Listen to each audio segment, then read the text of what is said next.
Good afternoon, and welcome to Drive, Drive, Drive the Project Forward. I'm Dawn Pierce, Project Manager and Instructional Designer at Innovative Learning Group. As a project manager, I love nothing better than mapping out the plan and then working the plan. Maybe you can relate, and this is what I'll share with you today. It's wonderful to see so many familiar names and clients that are joining us today. But first, a little introduction for those of you that don't know me. I've been with ILG for just over 11 years and in my current role for 7, where every day I get to create custom learning and performance support. I've managed hundreds of learning projects across a diverse group of industries, whether it's creating systems training for maybe a time card entry system, continuous improvement training for chemical manufacturing, brazing of aluminum for the automotive world, or maybe privacy for the healthcare industry. Every learning project is completely different and yet exactly the same. So we'll explore that more once we get started. But first, let me introduce my colleague, Walter. He's working behind the scenes today, working as our technical producer and executive admin, keeping everything running smoothly while simultaneously managing chat. If you have any technical questions as we get going today, feel free to drop your question in chat and Walter will respond. So now a little bit more information about ILG for those of you who may be new to us. ILG is a performance-first learning company, 21 years strong, founded in 2004 by our owner and CEO, Lisa Tunagis. And I see Lisa's joined us today. Thank you, Lisa. We are a certified women's business enterprise. We have more than 250 clients across 35 industries. And a few notes about our session today. Please, we have a small group today, so feel free to chime in anytime during the session with questions or comments using the chat feature. If you're not familiar with Zoom, the chat is typically, the chat icon to open the chat window is typically available at the bottom of your screen. You may need to scroll down to make the feature visible. Immediately following the webinar, you'll receive an email with a link to a short survey. As learning people, you know we love to get your feedback. And we're recording this session, so early next week, you'll receive a YouTube link along with the slide deck.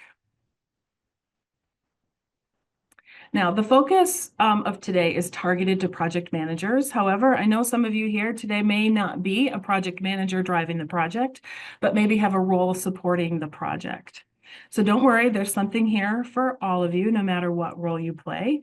But let's go ahead and open up our poll. We'll have Walter do that. So we can see who we have with us today and what role you might typically play on a learning project.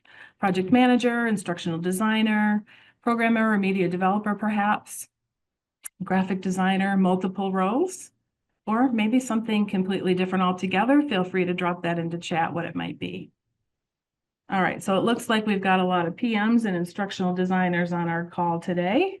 Excellent, and many of you playing multiple roles. Go ahead and end the poll and we can share the results.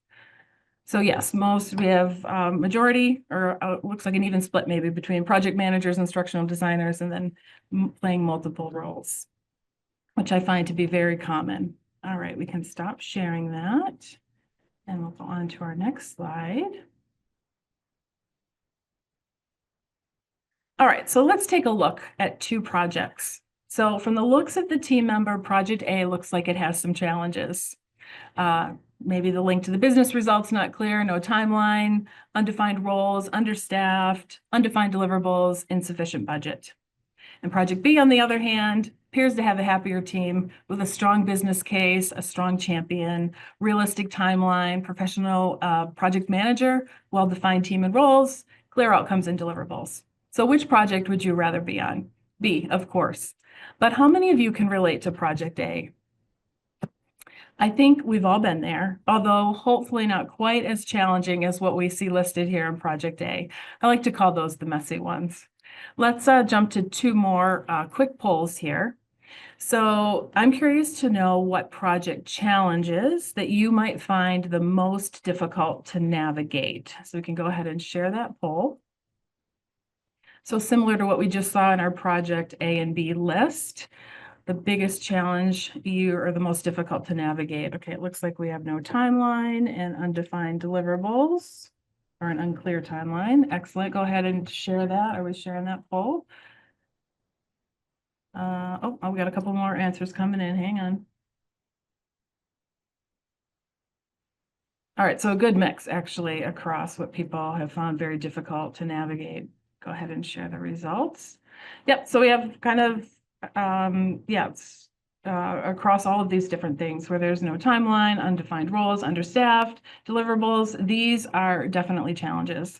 All right, so let's stop sharing that. We're going to ask one more question or one more poll question, which is very similar to the one we had before and maybe the same answer, but slightly different. Which attribute do you find most likely to be missing from your projects? So again, the same answers.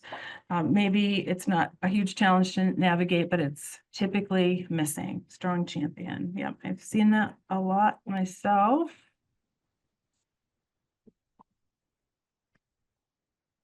All right, a few more people may want to weigh in. All right, excellent. Let's go ahead and share those results with everyone so we can see. And again, we've got a good mix across all of these different challenges, and we are going to address them today. There we go. Sorry, it was blocking my next button here. So as we go through our content today, our goal is going to be highlight what you can do to manage a project, to have an outcome like Project B, and hopefully pick up some tips on how to address or prevent some of those challenges that we saw for project that we saw listed in Project A. So now to have our project end like B and not like A, we want to drive that project forward. And as you see on the slide, the driver's driving forward, looking ahead, using the mirror to see what's coming up behind him, maybe deadlines sneaking up on him, right? But in all seriousness, it's the role of the project manager to drive the project forward. And this doesn't happen just by thinking about it. There's specific actions that a project manager must take throughout the project to help accomplish this. And if the project manager can exhibit certain behaviors consistently, it'll increase the likelihood that the project is more like B than A. And I should mention here, given what our company does, the examples I'll use today will be related to creating training and performance support materials. But we're going to start with kind of a generic overlook that will apply to many different types of projects. So let's go ahead and dive in. So I like to think about actions as tied to a process. And again, since we manage different types of projects, and keeping it fairly generic here, this big picture process, I think we can all agree that projects have a scoping phase, a project kickoff, the middle of the project, and an end, right? This looks just so simple when it's laid out like this, doesn't it? And as I mentioned earlier, every project's the same, yet completely different. And this is really part of it. Like here's your skeleton or scaffolding. And when this is strong, your project leans toward an outcome of like Project B. We'll take a look at each of these phases in the process and discuss key aspects of what makes the foundation strong and keeps the PM and those on the team driving the project forward. So scoping, it's really a fancy way to say create a project plan. It's sometimes referred to as an SOW or a statement of work. So what is it? It's really a short document that captures your understanding of what this project is about and what is known at this point. So another way to think about it maybe is like a contract with your customer. Now, why is this important? Well, it sets expectations for all involved parties and presents a shared understanding of what you've agreed to do. Essentially, it sets the project boundaries or parameters. It's vital to use during the next phase in the kickoff. It's important because you'll likely need to refer to it when you hit a bump in the road to get regrounded, confirmed what you agreed to do, or maybe even not do.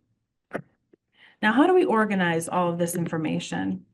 So think of the key elements kind of like headings in a table of contents.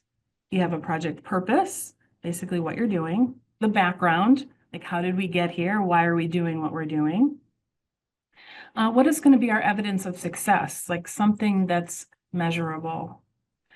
Again, what are the deliverables? What's the approach, which is really what are the steps or the step-by-step process to get you to those things that we've just talked about, the evidence of success to those deliverables.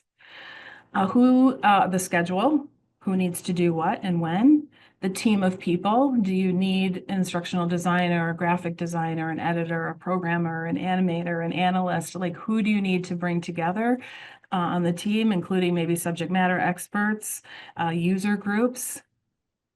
And then we have budgets and assumptions. Assumptions could be something like everything will be in English for this project, or all the content exists. Again, all of this helps to define the scope or the boundaries of the project. So there was a lot that I just covered there. Anybody have any questions or comments before I jump to our next step about a kickoff? And if there's any lengthy questions or you think of something after we move on, feel free to drop something in chat and we can address things towards the end. We should have some time. All right, I don't see anything populating comments, so let's jump to the kickoff. So our next phase is the kickoff. So we want to get our project off to a strong start by having a strong start of work meeting. So again, what is it? It's a gathering, could be virtual or in person, with the right people in the same room or on the same call.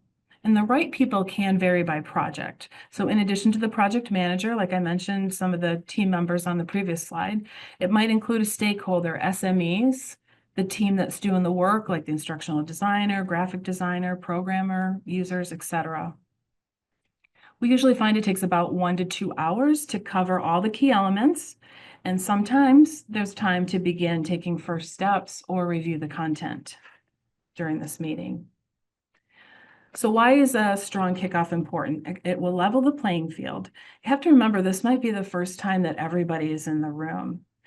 At start of work meetings, believe it or not, I've had an ILT turn into a VILT, or in-person instructor-led to a virtual instructor-led at a start of work meeting. I've learned that a project originally requested in Storyline 360 really needed to be programmed for mobile. So again, getting everybody in the room, everybody hearing that plan, that's how those conversations came up. So we're communicating the shared expectation also of who is doing what and when. Time to clarify anything that's unclear. Perhaps you had something in your statement of work that said update to the new template, but what does that really mean? So I had a request recently to change an existing e-learning template to use the modern player in Articulate. No problem.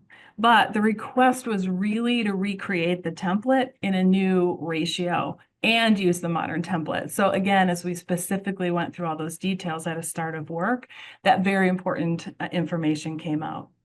Now, it's true that these items I've mentioned could impact the scope or the budget, but again, or the team members, it could impact quite a few things, but it's better to ask now than to find out later. You also want to use this meeting to express enthusiasm in your can-do attitude. So let's talk about a few key elements like your agenda, essentially, that you might walk through at your start of work meeting. First, your welcome and introductions. Again, the group on the call is likely going to be working together over a period of time. So give people a minute to introduce, or it could be the first time that people are meeting each other. So important to take a few minutes for that. You want to go over that project plan. Again, this is where the details get brought out and you may learn, or people may not realize something that's been agreed to or something that is important that maybe has been left out. The communication plan, this could be a few different things. For example, what transfer platform are you using? Is it SharePoint? Is it Teams? Is it Basecamp? Is it a Dropbox? How are you going to be messaging and communicating with one another? This could be over Teams or email. Is texting allowed? All different things like that. So set up a standard communication plan so everybody understands what it is. Also, what are the standards for the project? Is there a branding guide that needs to be followed? Is there standard language? Is there anything regarding accessibility in your e-learning that needs to be applied? So review those, ask for those standards if you hadn't been provided them yet.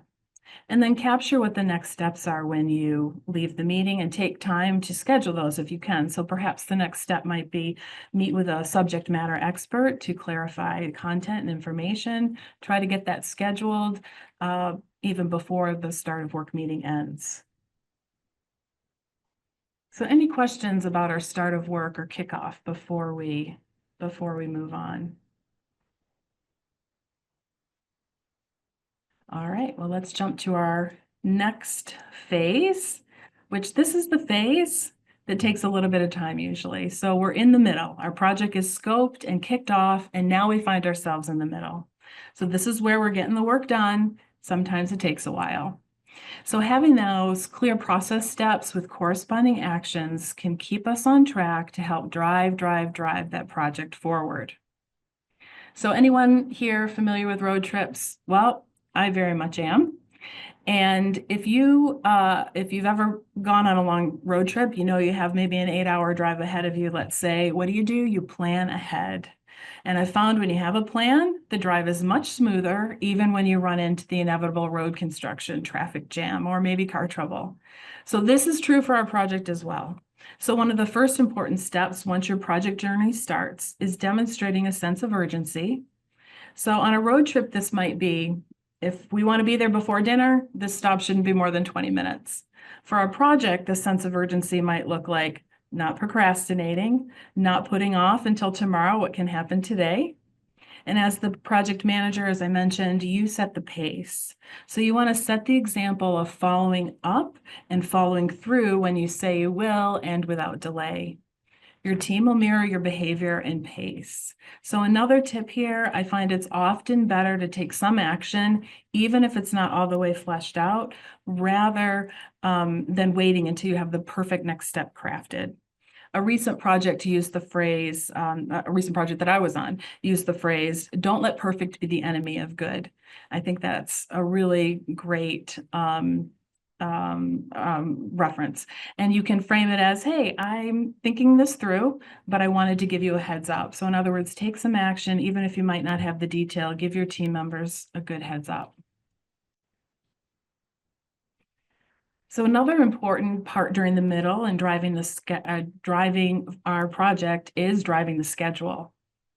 So an example of a project schedule I have shown here with just 3 simple ingredients. We've got actionable steps, by who, and when. So first, the steps. You want to create each step at a level of detail that's actionable at the task level with only one thing per row. So again, an actionable, observable verb. So for example, one line might be write the design document. Next one, insert graphics, conduct review meeting with SMEs. Then second, in our second column, we want to be clear on who is responsible for the task on that row. It could be a person, or it could be, like an individual, or it could be a team. And then third, the when column. So there's a few options here. You could just list by due date when each of those tasks are due. You could also do week of. So like this is the week of the 17th, and maybe something needs to happen the week of the 17th, and then something next week, the week of the 24th. You can also put a start and end date for each task. This is the most common option that I see on our projects. And often that's because the next step can't start until the first step is finished. So, we might want to say, write the storyboards, 317 to 320, and then we're going to have insert graphics, 324 to 326, and then we're going to have edit the document or review the document. And again, we'll have the specific dates or range of date that those things are happening. So once you have your project schedule, here's what I mean when I say we need to drive it. You need to look ahead and drive what's happening next. So your team members, they're very likely hard workers, and they'll be heads down doing their tasks. So it's up to you to look out ahead. So let's say you're here on the 14th and you need to look out to tomorrow, to next week, and then even to next month. And what you are doing as you're looking ahead to those dates, you are evaluating, analyzing, are the right people in place? Do they know that they're on tap? Is the equipment in place? And by equipment, that could even mean software. Perhaps you're going to be using new graphic software for a project. Has it been approved? Has it been downloaded? Has your graphic designer been upskilled in that, let's say? So you're going to want to be looking ahead to see if that's been handled. Are there any decisions that need to be made before the next person can start? So again, if you know something needs to be decided by the 21st, when graphics is going to start, as you're looking ahead, you want to see that that has been happening. Now, the graphic on this slide hints at another key responsibility of the project manager, and that is managing those handoffs. Basically, the responsibility of overseeing that process of the work, moving from one person to the next. And this is where we can get tripped up. So on the previous screen, we were talking about looking ahead and analyzing, are things in place? Do they know when they're on tap? But now we have an actual handoff. So this happens, or the management of a handoff should be happening right before and right after a task is handed off. So let's think about this with an example. So let's say we have graphic designer Grady scheduled to insert graphics into a storyboard being written by instructional designer Iris. So I asked Grady in graphics, the person who's receiving them from Iris, how are you doing on those graphics? And he might say, on what? I didn't get anything yet. So I'll ask, did you check in with our ID Iris? And he'll say, no, I'm sure she'll give them to me when she's done. So I say, I love your confidence, but I'm going to check in with Iris. So I reach out to Iris and ask her, are you ready to hand off those storyboards to Grady? She says, no, I'm still working on it. I got delayed due to other project work. So do you see the problem here? Neither of the people communicated with each other or the project manager or followed up, when something was supposed to come to them. So I've never seen anyone intentionally sabotage a project. So we're going to assume that they've just been diligently working heads down and they lost track of the timeline and the deadlines. So as that project manager, we want to be proactive and touch base with Iris right before that handoff is supposed to happen, or give Grady and give Grady the heads up that it's going to be coming his way. And then you want to touch base and say, hey, Grady, did you get it? Okay, so there's been a handoff. We've checked in with the team members. We've made sure they're clear on next steps. Now what? Our task is in process. And so our project management role here is giving support to the people that are doing the work. So imagine a runner in a marathon. So what do they need to keep going? They need support, and this is what your team members need too. You want to now check in and say, Grady, how are you doing on those graphics? Do you have what you need? Do you foresee any obstacles? And check in again to see if they're on track. Like, we're about halfway through the dates on the timeline. Have you completed about half the task? Share any updates maybe that you've learned. Encourage them. Maybe you've checked out, some of the work. Hey, I was in those storyboards earlier today and see the work that you've already been doing. I love it. Keep going. So encourage and cheer them on again, just like you would for a marathon runner. Now, I'm a glass is half full personality. And so is my PM colleague, Tina. She always likes to say the sky is always blue.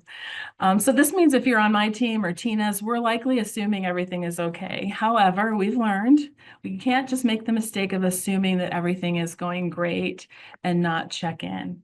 I have had occasions where, just like in the example before, somebody hadn't started. Maybe they thought they had plenty of time. They thought they'd catch up. They didn't even recognize they were behind, lost track of the deadline, or maybe even as the project manager, I had forgot to resend an updated schedule. So we want to check in with our team members regularly. Now, for lengthy projects or large teams, or even a small project with many moving pieces, you want to likely schedule group check-ins or touch base calls to keep these check-ins regular and top of mind. You can consider alternating by week. Maybe one week you meet with the whole team and the next week you do one-on-ones. You can be really creative in your approach with touching base.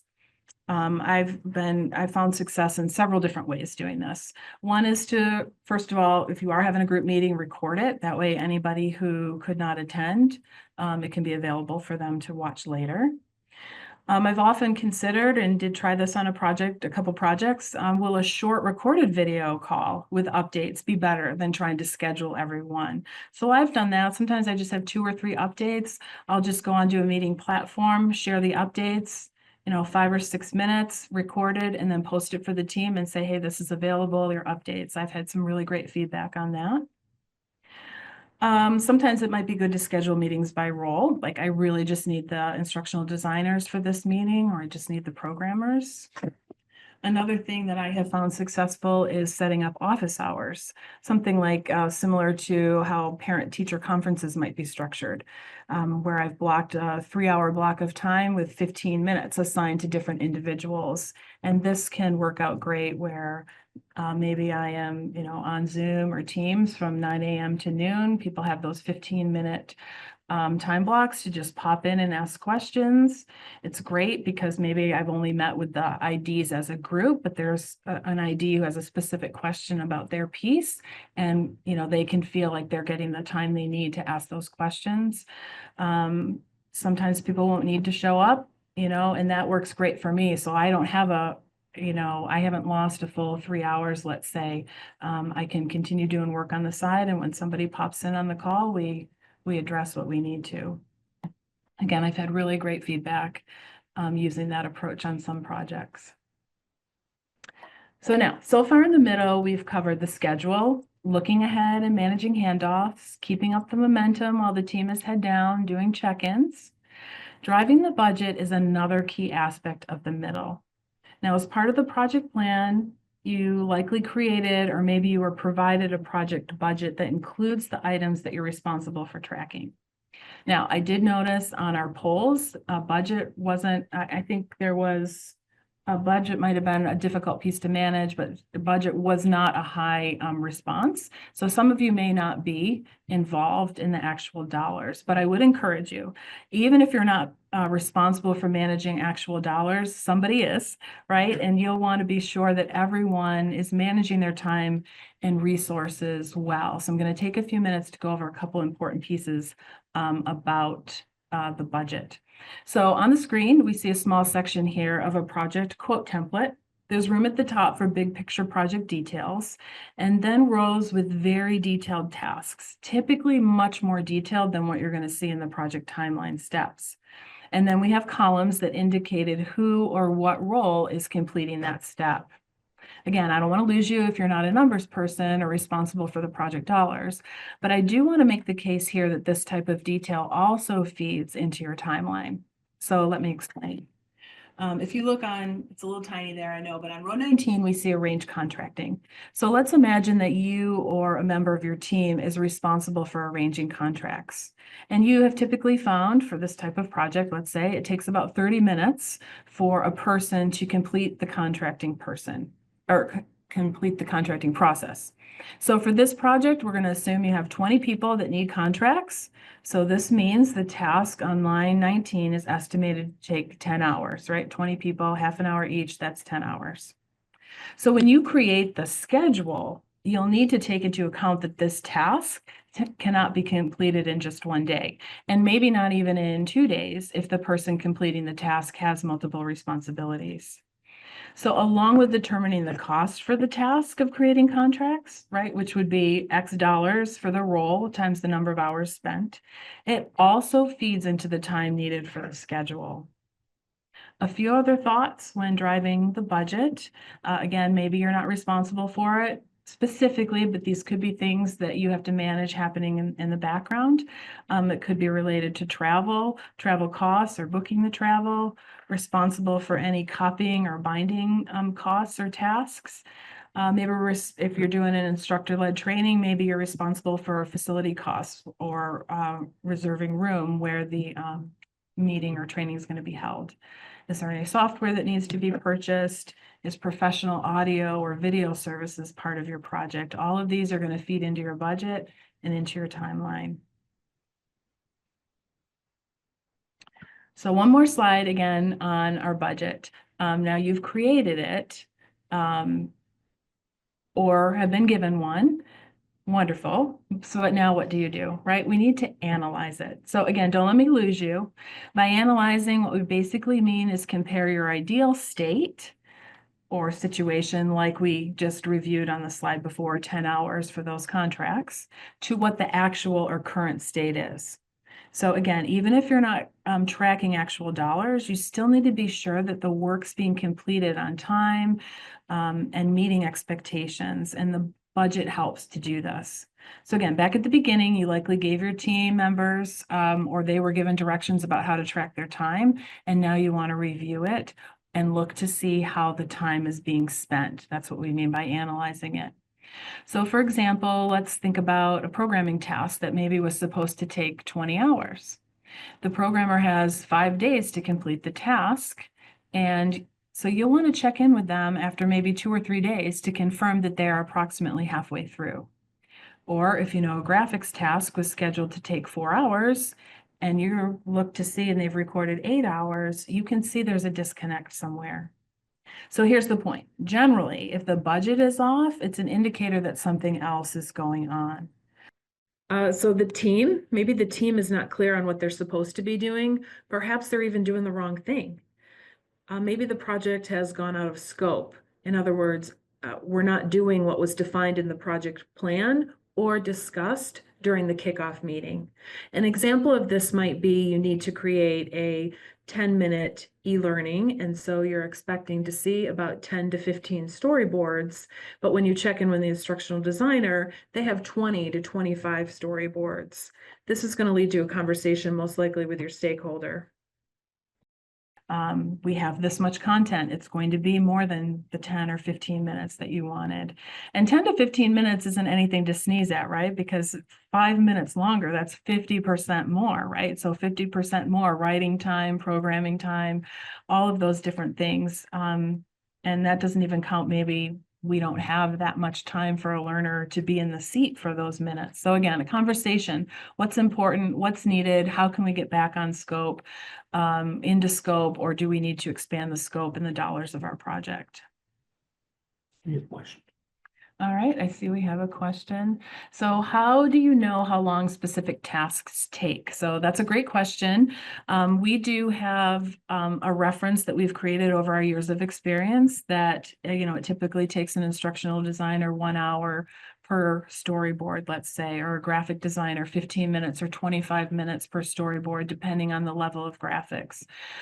So we've created a chart. There are some references that you can find out there, but some of it is simply analyzing what those individual tasks are. Like you have to break it down. What are the tasks that you need to do to accomplish something? How much do those things take? And then work from that. If you're new at this and you're not sure, certainly ask some people who have experience and what they have found is ideal. But you can also test it too, right? If you assume something should take, if you haven't been given the time, you're doing a 10-minute, again, let's say a 10 minutes storyboard, not too much interaction, like just basic level 1 type interaction. You should figure not more than an hour per storyboard page to get some things on the screen and write that draft of the narration.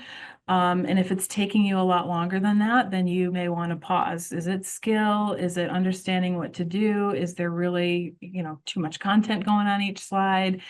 Do we need to make the course longer or shorter? So a few different ways to determine how much time it should take on your task, but there is a lot of variables. Hopefully that answered the question well. Certainly let's follow up with that a little bit more at the end if you have any more questions on it.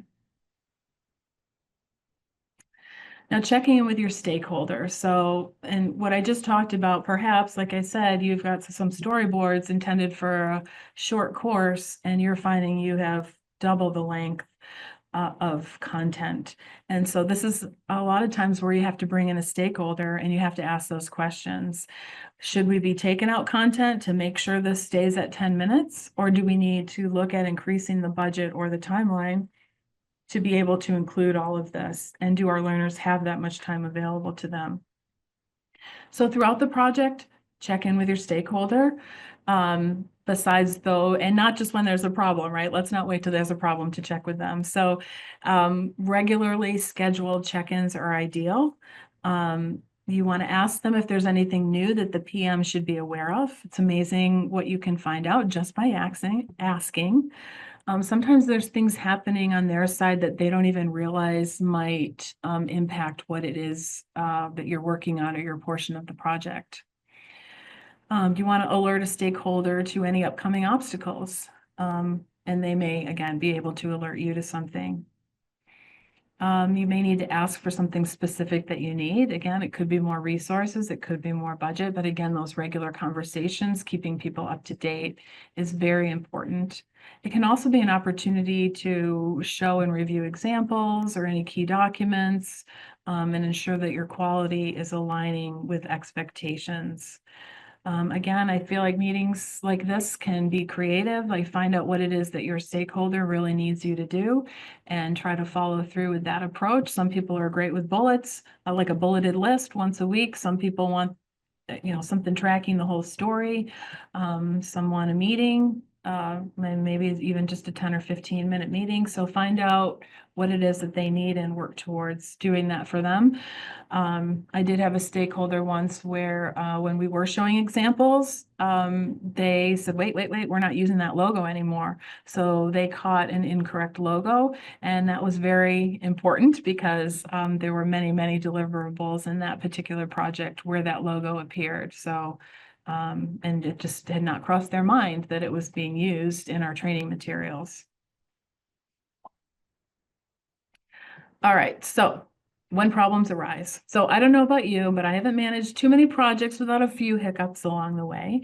So the key really is what do you do and how you react. First, take a deep breath. Become your most flexible, open-minded self. Seek to understand the problem. Sometimes it does help me. I can ask, like, what's the worst that could happen here? That's usually not where it's going to go, so I can walk myself back from there. It may be brainstorming to get others involved. The big thing here is when you've identified a problem, you want to go through those options and then you need to make a decision. Even if the decision is to wait, right? The key here is to be intentional, not let anything fester or take up valuable brain space or begin to snowball. And then you want to document your new plan. Like, is there a change in the schedule? Do you need to do a project change notice for the budget? And then you want to communicate what that new plan is or the update to the plan. So be confident, put on your can-do attitude. It is your job as the project manager to get that project back on track and everyone smiling again. Remember that not all problems get resolved immediately, so a helpful best practice can be to keep a running issues log. Keep track of which issues are open, which are closed. That will also help you prioritize issues and to be clear who's working on them to resolution. Remember to review that log regularly if you have one, so you don't lose track of something that needs to be worked on or decided. All right, here we still are in the middle. And let's talk about meetings and reviews for a moment. It's another place where projects can get tripped up. This is especially true on super short projects that seem simple because I think we become overconfident, or very long projects or long-standing clients where the team can become either overly confident or maybe casual in their interactions with each other. So we all know the best practices for running a great meeting, and we should never take this for granted. So here are a few quick reminders. Each meeting should have a clear purpose, documented agenda, clear preparation, and people really coming prepared to the meeting. The meeting should be well facilitated with a meeting summary and walk away knowing next steps or maybe even scheduling next steps, and be sure that there is immediate follow-up for any actions that need to be taken. As the project manager, you really do need to work hard to make all of these things happen. This is true also for review cycles. When people are reviewing something, do they know why they are reviewing it? Do they know what they're reviewing for at this point in the development process? And maybe what not to review for. For example, this document's not been through an editor. I'm sending it to you, Mr. or Mrs. SME, because I need you to really validate this content. Don't worry about grammar and punctuation. Is the content correct? Does this analogy explain this concept well? And does your reviewer know how long they should plan for their review? Is it realistic based on his or her calendar? We do often find subject matter experts don't realize how long a review is going to take, right? So that 10, 15-minute e-learning, the SME isn't going to be able to just review it in 10 or 15 minutes. They're going to need double, triple the time, maybe even a little bit longer, depending on the content. So do they know how long to plan for the review? And is it realistic for their calendar?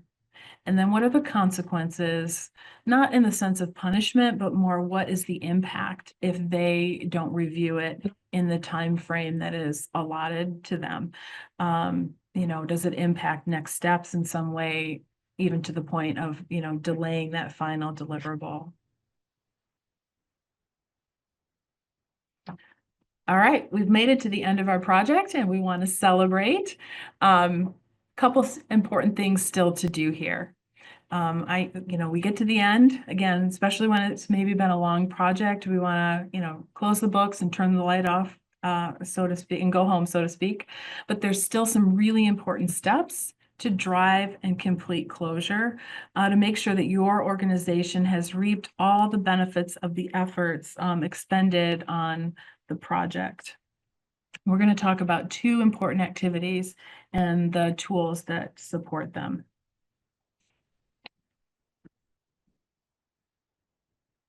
So finishing well, we want to start with our project debrief agenda template. Again, we have a little example of it on the screen here. It's simply a tool to conduct a meeting where you look at what went well and what maybe not so well. You do this at the end of your project. We know that history repeats itself. You've spent a lot of time and a great deal of time and energy, so it's important to learn from your project, document it so you can leverage it in the future.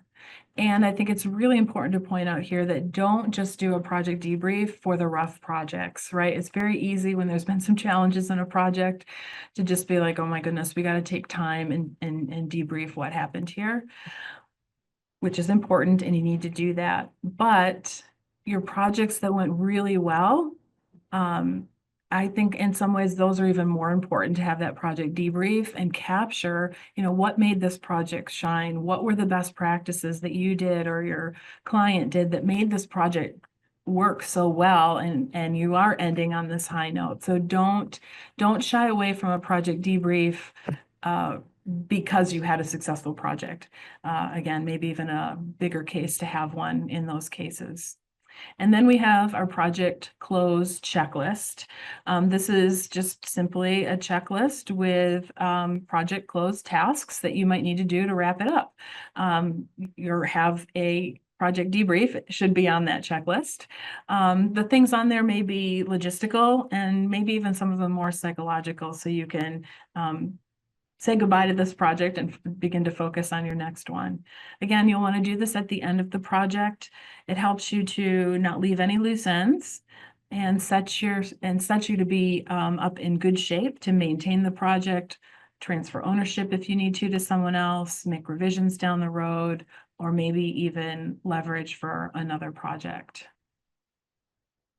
This also might be a place where if you have perhaps purchased a software that's on a monthly subscription, when your project is over, it should be on there. Is there any software to close? What's your archiving process? Where does it go? Is there a naming convention?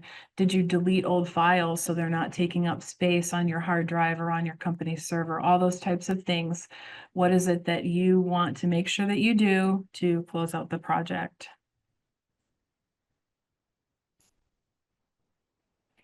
All right, we've reached the end, so I want to ask if there are some questions. but I remember one thing that came up, which I don't feel like I spoke about a lot in this presentation. There was a question with regard to deliverables, like not clearly defined deliverables. So I just want to take a second and answer that. So if you're heading into a project and you don't know what the deliverables are, which does happen,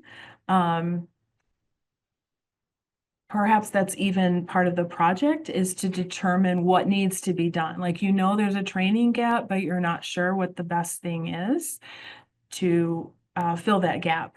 Do we need an in-person training? Do we need an e-learning? Do we just need performance support? What is it that we need? So maybe you're going to do some type of analysis phase, but I would still challenge you to say there's a deliverable to that analysis phase. It should be a report, a report determining what's needed, or a recommendations report, let's say. Either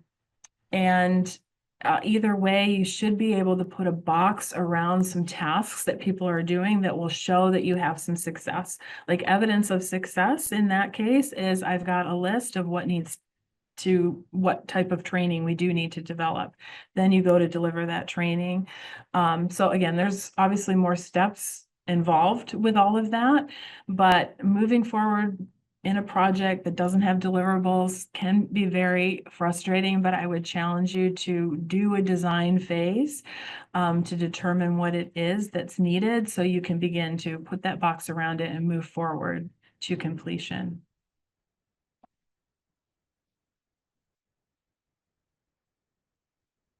And yes, we have one comment that it's great to get approval of each deliverable as you go.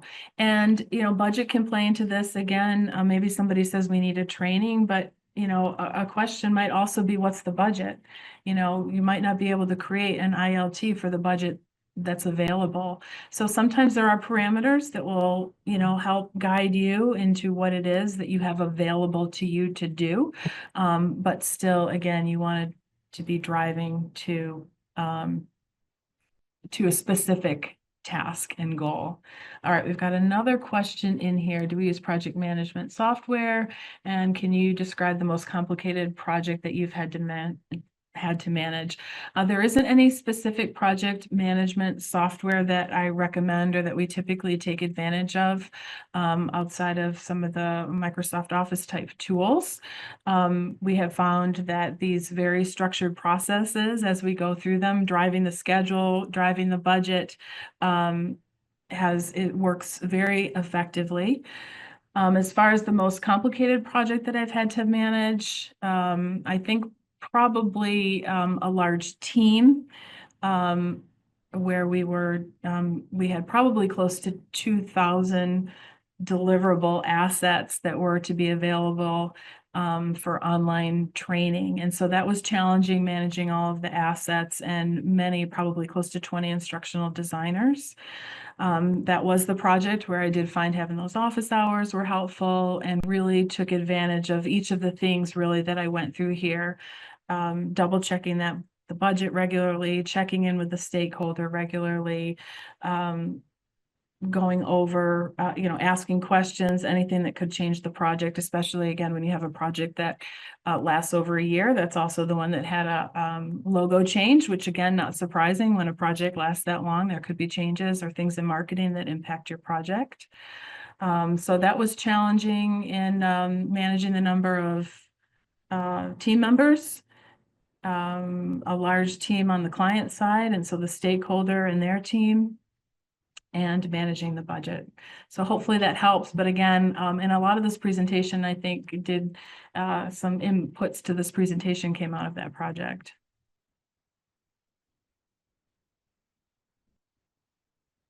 Well, if I don't see any other questions, that may be it for today. My contact information has been showing here on the screen. We do have quite a bit more information on the website. I have a few blogs around this topic as well. So those are available to you. If you think of a question later, feel free to reach out via email.